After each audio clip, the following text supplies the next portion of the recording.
അവൻ്റെ ദേഹം മൊത്തം പാടുകളാണ്. എവിടെ നോക്കട്ടെ. അതും പറഞ്ഞ് അവൻ അവളുടെ സാരി എടുത്ത് മാറ്റാൻ ശ്രമിച്ചത്. അയ്യേ പൊടാ. എൻ്റെ അച്ചു, ഇത് വെറും പാടുകളല്ല, ഇതാണ് ലവ് ബൈറ്റ്സ്, അരുൺ കള്ളച്ചിരിയോടെ പറഞ്ഞു. അമ്മ ഇതൊക്കെ ശ്രദ്ധിക്കും. ഞാനിനി എങ്ങനെയാ അവരുടെയൊക്കെ മുന്നിൽ പോവുക? അവളാണെങ്കിൽ 100 ചോദ്യം ചോദിക്കും. അതിഥി ചുണ്ട് കുറിപ്പിച്ചുകൊണ്ട് ചോദിച്ചു. അവൾ ചോദിക്കുന്ന കരുതി എനിക്ക് അടങ്ങിയിരിക്കാൻ പറ്റുമോ? പിന്നെ നിൻ്റെ അമ്മൂനോട് അവളോട് എത്രയും പെട്ടെന്ന് കല്യാണം കഴിക്കാൻ പറ. അപ്പോൾ അവളുടെ സംശയമൊക്കെ മാറിക്കോളും.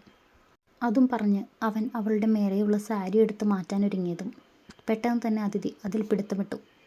അരുൺ മതി കേട്ടോ. വേണ്ട, നമുക്ക് പോവാം. ശരി, എന്നാൽ നീ പോയി ഡ്രസ്സ് മാറും. അതൊക്കെ ഞാൻ മാറിക്കോളാം. ആദ്യം നീ ഒന്ന് കണ്ണടയ്ക്ക്. എന്തിന്? എനിക്ക് ഡ്രസ്സ് മാറാൻ പോവാൻ. അതിന് തന്നെ ഞാൻ കണ്ണടയ്ക്കുന്നേ. നീ പൊയ്ക്കോ. അരുൺ അത് പറഞ്ഞതും തൊട്ടടുത്ത് കിടക്കുന്ന മുണ്ടെടുത്ത് അവൻ്റെ മുഖത്തേക്ക് ഇട്ടുകൊണ്ട് അതിഥി പടികൾ കയറി മറപ്പുരയിലേക്ക് ഓടി. മുഖത്ത് വീണ മുണ്ടെടുത്ത് മാറ്റിക്കൊണ്ട് സാരിയും ചുറ്റിപ്പിടിച്ചോടുന്ന അവളെ കണ്ടതും അവൻ്റെ മുഖത്ത് കള്ളച്ചിരി വിരിഞ്ഞു. അവൻ അവൻ്റെ വസ്ത്രമെല്ലാം എടുത്ത് ധരിച്ച് മറപ്പുര ഭാഗത്തേക്ക് പടികൾ കയറി. അവൻ അവിടെ ചെന്നതും കാണുന്നത് ടോപ്പിൻ്റെ സിബിടാൻ പറ്റാതെ കഷ്ടപ്പെടുന്ന അതിഥിയെയാണ്. അവൻ അങ്ങോട്ട് ചെന്ന് അവളുടെ നഗ്നമായ പുറമേനിയിൽ ഒന്ന് തഴുകി. അതിൽ അവൾക്കൊന്ന് കുളിര് കോരിയെങ്കിലും അവൾ അവനോടൊന്നും പറഞ്ഞില്ല. അവൻ അവിടെ പതിയെ ഒന്ന് മുത്തിക്കൊണ്ട് അവളുടെ ടോപ്പിൻ്റെ സിബിട്ട് കൊടുത്തു. എന്നിട്ട് അവൻ അഭിമുഖമായി അവളെ തിരിച്ചു നിർത്തിക്കൊണ്ട് അവളുടെ നെറുകിൽ ഒന്ന് ചുംബിച്ചു. പോവാം നമുക്ക് എന്നും പറഞ്ഞുകൊണ്ട് അവൻ അവളെയും ചേർത്ത് പിടിച്ച് കുളക്കടവിൽ നിന്നും തറവാട്ടിലേക്ക് നടന്നു. തറവാട്ടിലെത്തിയതും ആദി അവരെയും കാത്ത് സോഫയിൽ ഇരുന്നുറങ്ങുകയായിരുന്നു.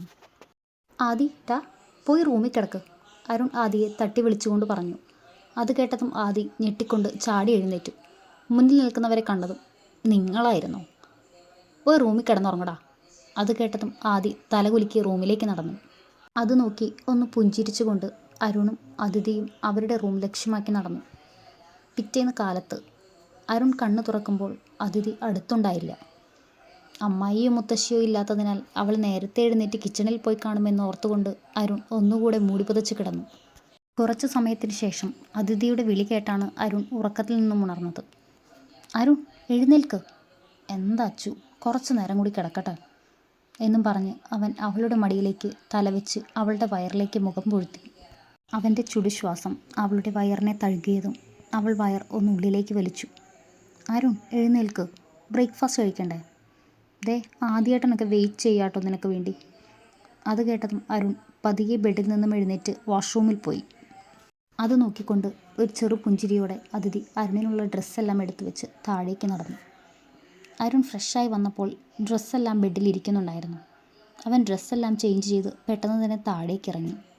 താഴേക്ക് ചെന്നതും ടേബിളിൽ ഫുഡെല്ലാം എടുത്തു വെക്കുകയായിരുന്നു അതിഥി. അതും നോക്കി അരുൺ ടേബിളിലിരുന്നു. കൂടെ ആദിയും.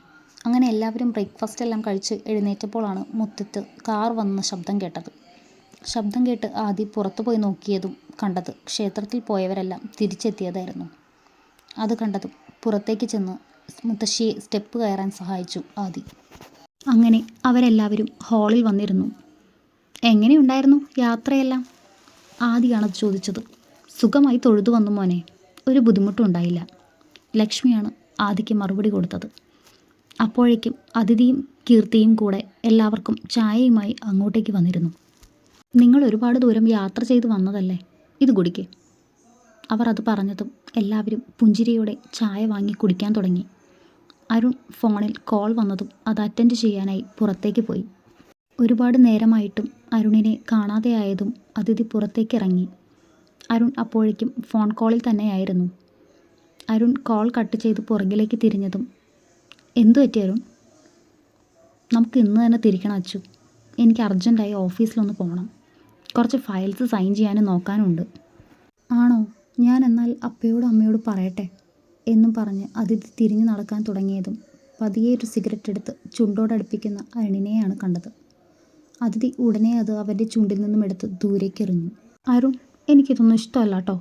അവൾ അത് പറഞ്ഞ് തിരിഞ്ഞു നടക്കാൻ ഒരുങ്ങിയതും അരുൺ അവളുടെ കയ്യിൽ പിടുത്തമിട്ടിരുന്നു. അങ്ങനെ പോവല്ലേ, ഇത് ഞാനിനി വലിക്കുന്നില്ല. ഓക്കെ, പകരം എൻ്റെ ടെൻഷൻ മാറ്റാൻ എൻ്റെ പെണ്ണ് എന്താണെന്ന് വെച്ചാൽ എനിക്ക് തന്നു. അതും പറഞ്ഞ് അരുൺ അവളുടെ അരക്കെട്ടിൽ പിടിച്ച് അവളെ അവനോടടുപ്പിച്ചു. അരുൺ വീട്ട് ആരെങ്കിലും കാണൂട്ടോ, അയ്യോ ദേ മുത്തശ്ശി. അതിഥി അത് പറഞ്ഞതും അരുൺ പെട്ടെന്ന് തന്നെ അവളെ മോചിപ്പിച്ചു. എവിടെ എന്ന് പറഞ്ഞ് അവൻ തിരിഞ്ഞു നോക്കിയതും ആരെയും അവിടെ കണ്ടില്ല. പക്ഷെ പിടിവിട്ട ഉടൻ അവനിൽ നിന്നും ദൂരേക്ക് ഓടുന്ന അതിഥിയെയാണ് അവൻ കണ്ടത്. നിന്നെ എൻ്റെ കയ്യിൽ കിട്ടുമല്ലോ, അപ്പോൾ കാണിച്ചു തരാം. അരുൺ ചുണ്ടിനടിയിൽ പതിയെ പറഞ്ഞ് എന്നിട്ട് അകത്തേക്ക് നടന്നു. അരുൺ ഹാളിലെത്തിയതും എല്ലാവരും ഫ്രഷ് ആവാൻ അവരവരുടെ റൂമിൽ കയറിയിരുന്നു. ഹാളിൽ ആദി മാത്രമാണ് ഉണ്ടായിരുന്നത്. ആദി, എന്താടാ? ഞാൻ ഇന്ന് തന്നെ തിരിക്കൂട്ടോ. എന്താടാ പറ്റിയത് ഇത്ര പെട്ടെന്ന്? ഓഫീസിൽ കുറച്ച് ഫയൽസ് ഇഷ്യൂ ഉണ്ട്. ഞാൻ പോകാതെ ശരിയാവില്ലടാ, അതുകൊണ്ടാ. ആണോ? എപ്പോഴാണ് നീ തിരിക്കുന്നത്? ദേ ഇപ്പം തന്നെ. ഞാൻ അച്ഛനോട് പറഞ്ഞിട്ടുണ്ട്. അപ്പോഴേക്കും അങ്ങോട്ടേക്ക് മുത്തശ്ശി വന്നിരുന്നു. എന്താ മോനെ ഇത്ര പെട്ടെന്ന് പോകുന്നത്? മുത്തശ്ശിയുടെ സപ്തതിയാണ് വരുന്നത്. അതുകൂടെ കഴിഞ്ഞിട്ട് പോയാൽ പോരെ? പോരെ മുത്തശ്ശി, അത്യാവശ്യമായതുകൊണ്ടാണ്. ഞങ്ങൾ എന്തായാലും അതിന് മുന്നേ ഇങ്ങോട്ട് എത്തിയിരിക്കും. ശരി. മോളെവിടെ? മുത്തശ്ശി, ഞാനിവിടെ ഉണ്ട്. അമ്മേ, ഇന്ന് ഇവർ പോവുകയാണെന്നാണ് പറയുന്നത്. മൂർത്തിയാണത് പറഞ്ഞത്. ആ, മോനെന്നോട് പറഞ്ഞു. ഇപ്പം മോൻ്റെ ഓഫീസ് അത്യാവശ്യം ആയതുകൊണ്ടല്ലേ. പോയിട്ട് വരട്ടെ അവർ എന്തായാലും. നിങ്ങളും കൂടെ പോവുകയാണോ? മുത്തശ്ശി ലക്ഷ്മിയെയും മൂർത്തിയെയും നോക്കിക്കൊണ്ട് ചോദിച്ചു. ഇല്ലമ്മേ, ഞങ്ങൾ അമ്മയുടെ സപ്തതി കഴിഞ്ഞേ പോകുന്നുള്ളൂ. ലക്ഷ്മിയാണത് പറഞ്ഞത്. അത് കേട്ടത് മുത്തശ്ശിയുടെ മുഖത്ത് ഒരു പുഞ്ചിരി വിരിഞ്ഞു. എന്നാൽ ഞങ്ങൾ റെഡി ആവട്ടെ മുത്തശ്ശി എന്നും പറഞ്ഞ് അരുണും അതിഥിയും റൂമിലേക്ക് പോയി. വൈകാതെ തന്നെ അവർ റെഡിയായി താഴോട്ട് വന്നു. എന്നാൽ ഞങ്ങൾ ഇറങ്ങട്ടെ, അരുൺ എല്ലാവരോടുമായി പറഞ്ഞു. ശരി മക്കളെ പറഞ്ഞവർ അവരെ യാത്രയാക്കി. സമയം വൈകിട്ടായതും അവർ അരുണിൻ്റെ ഓഫീസിന് മുന്നിൽ എത്തിയിരുന്നു. അച്ചു, അത്യാവശ്യമായി കുറച്ച് കാര്യങ്ങൾ ചെയ്യാനുണ്ട്. എന്നിട്ട് നമുക്ക് ഒന്നിച്ച് വീട്ടിലേക്ക് പോവാം. പിന്നെ നീ ഓഫീസ് കണ്ടിട്ടില്ലല്ലോ.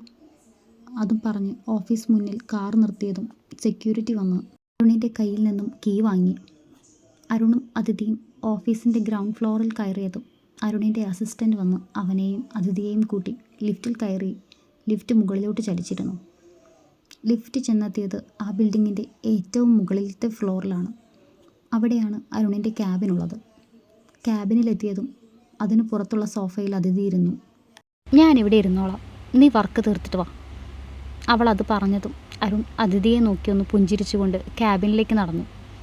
ക്യാബിനിൽ കയറി ഒരുപാട് നേരമായിട്ടും അരുണിനെ കാണാത്തതുകൊണ്ട് ഉള്ളിൽ കയറി നോക്കാം എന്ന് ചിന്തിച്ചിരിക്കുകയാണ് അതിഥി.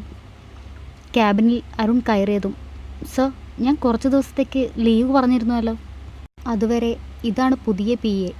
സർ റിക്രൂട്ട് ചെയ്യാൻ പറഞ്ഞില്ലേ, ഇതാണ് ആള്. പേര് ശ്രുതി.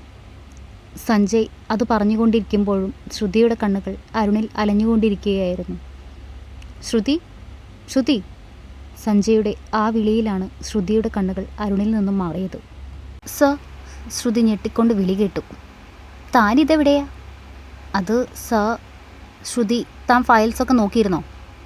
അരുണാണ് അത് ചോദിച്ചത്. Yes sir. എന്തെങ്കിലും ഡൗട്ട് ഉണ്ടെങ്കിൽ തനിക്ക് എന്നോട് ചോദിക്കാം. അരുൺ അത് പറഞ്ഞു തീർന്നതും ശ്രുതി നേരെ അരുണിൻ്റെ ചെയറിൻ്റെ അടുത്ത് വന്ന് നിന്നുകൊണ്ട് സിസ്റ്റത്തിൽ നോക്കിക്കൊണ്ട് ഓരോന്ന് ചോദിക്കാൻ തുടങ്ങി. പക്ഷേ അപ്പോഴും അരുണിൻ്റെ നോട്ടം ചെറുതായി പോലും അവളുടെ മേലേക്ക് വരുന്നില്ല എന്നത് അവൾക്ക് നിരാശയുണ്ടാക്കി. ശ്രുതി റിവോൾവിംഗ് ചെയറിൽ പിടിച്ചത് ശ്രദ്ധിക്കാതെ അരുൺ ചെയർ നീക്കിയതും ശ്രുതി പെട്ടെന്ന് അരുണിൻ്റെ മേലേക്ക് വീണു. പക്ഷേ എഴുന്നേൽക്കാമായിരുന്നിട്ടും സ്വയം എഴുന്നേൽക്കാതെ അവൾ അവൻ്റെ ദേഹത്ത് തന്നെ കിടന്നതും അരുൺ അവളെ എഴുന്നേൽപ്പിക്കാൻ ശ്രമിച്ചു. ഈ സമയത്താണ് അതിഥി അങ്ങോട്ടേക്ക് കയറി വരുന്നത്. മിനി സ്കേർട്ടും ഇൻസൈഡ് ചെയ്തിട്ടുള്ള ഷർട്ട് മുകളിലത്തെ 2 ബട്ടൺ തുറന്നിട്ട് നിൽക്കുകയും ചെയ്യുന്ന ശ്രുതിയെ കണ്ട് അതിഥിക്ക് ദേഷ്യമടക്കാനായില്ല. അരുൺ, എന്തായി കാണിക്കുന്നത്?